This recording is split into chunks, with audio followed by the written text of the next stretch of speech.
Continuing our study in the Westminster Larger Catechism, we're looking at the doctrine of God or theology proper.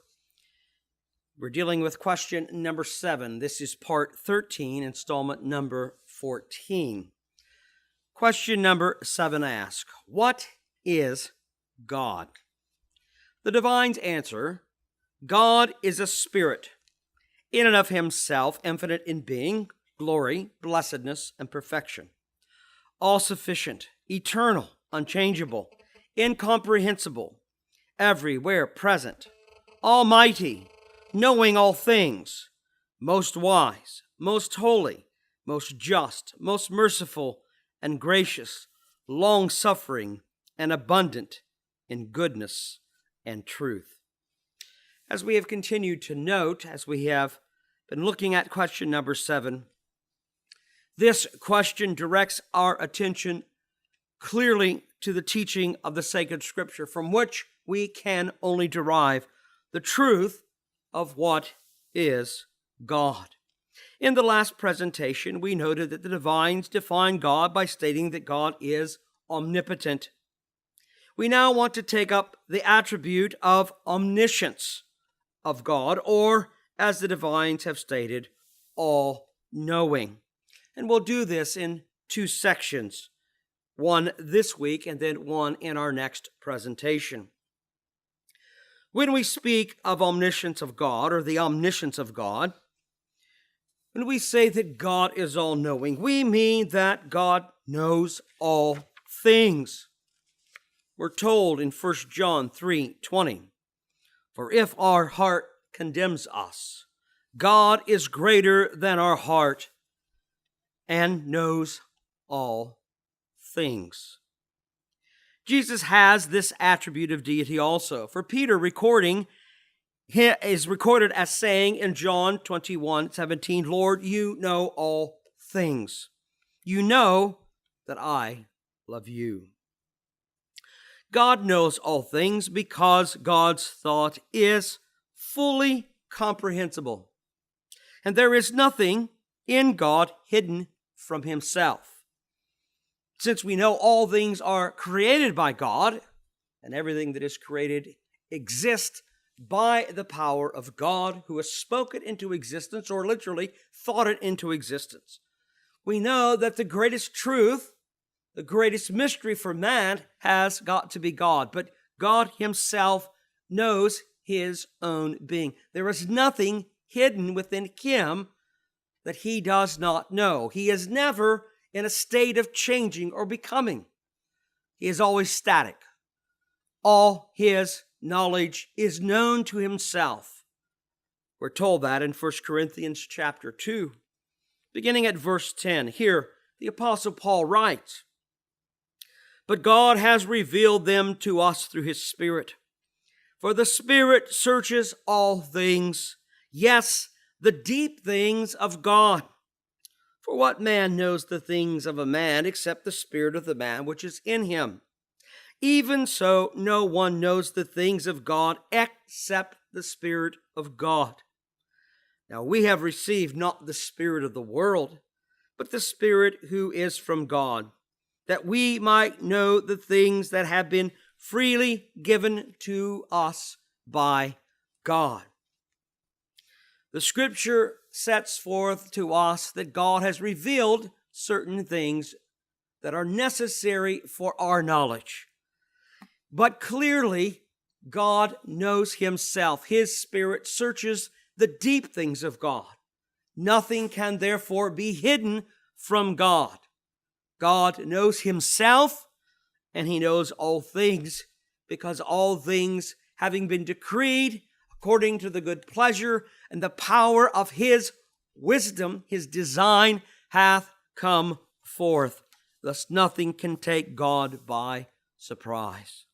Isaiah 46 verses 10 through 11 says, declaring the end from the beginning, and from ancient times the things that are not yet done, saying, my counsel shall stand, and I will do all my pleasure. Calling a bird of prey from the east, the man who executes my counsel from a far country. Indeed, I have spoken, it will also bring it to pass. I have purposed it. I will also do it. God knows all the inward thoughts and the outward acts of humanity. Psalm 139 says to us, beginning at verse 1, O Lord, you have searched me and known me. You have known my sitting down and my rising up.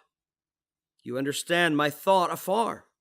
You comprehend my path and my lying down, and are acquainted with all my ways. For there is not a word on my tongue. But behold, O Lord, you know it all together. You have hedged me behind and before, and laid your hand upon me. Such knowledge is too wonderful for me. It is high. I cannot attain it. Where can I go from your spirit? Or where can I flee from your presence? If I ascend into heaven, you are there. If I make my bed in hell, behold, you are there. If I take the wings of the morning and dwell in the uttermost parts of the sea, even there your hand shall lead me, and your right hand shall hold me. If I say, surely the darkness shall fall on me, even the night shall be light about me. Indeed, the darkness shall not hide from you. But the night shines as the day. The darkness and the light are both alike to you. For you formed my inward parts. You covered me in my mother's womb. I will praise you, for I am fearfully and wonderfully made. Marvelous are your works, and that my soul knows very well. My frame was not hidden from you when I was made in secret and skillfully wrought in the lowest parts of the earth. Your eyes saw my substance being yet unformed. And in your book they are all written, the days fashioned for me, when as yet there were none of them. How precious also are your thoughts to me, O God! How great is the sum of them! Nothing in all of creation, nothing, especially as it relates to humanity, is not known by God. The text here that we've just read makes it very clear. As we walk by the wayside, as we sit down, rise up, as we lie down, there is not a point at a time that a word doesn't form upon our tongue. Thou, O God, hath not already known it. But yet he even goes on to greater clarity. Even before I was formed, thou hast known me. God's knowledge is not based on immediate means. That is to say, he doesn't know by way of observation. He does not look into the future of history. He is the creator and ordainer of history. His knowledge is not mediated, it is not gained, it is not increased. It is as it has always been in the existence of his being. He knows all things because he hath created, he hath determined, he hath set forth the days that are numbered for you. He has set forth every thought of your mind, every deed and action of your hands. There is nothing that you can do that can surprise him. That is the great God that we serve, and we ought to fear because of it.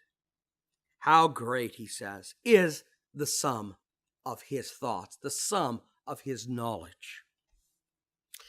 Nothing in all of creation also is held from his sight. Everything is uncovered and laid bare before the one to whom we must give an account. Listen to Paul writing, Hebrews 4, verse 13. And there is no creature hidden from his sight, but all things are naked and open to the eyes of him to whom we must give an account.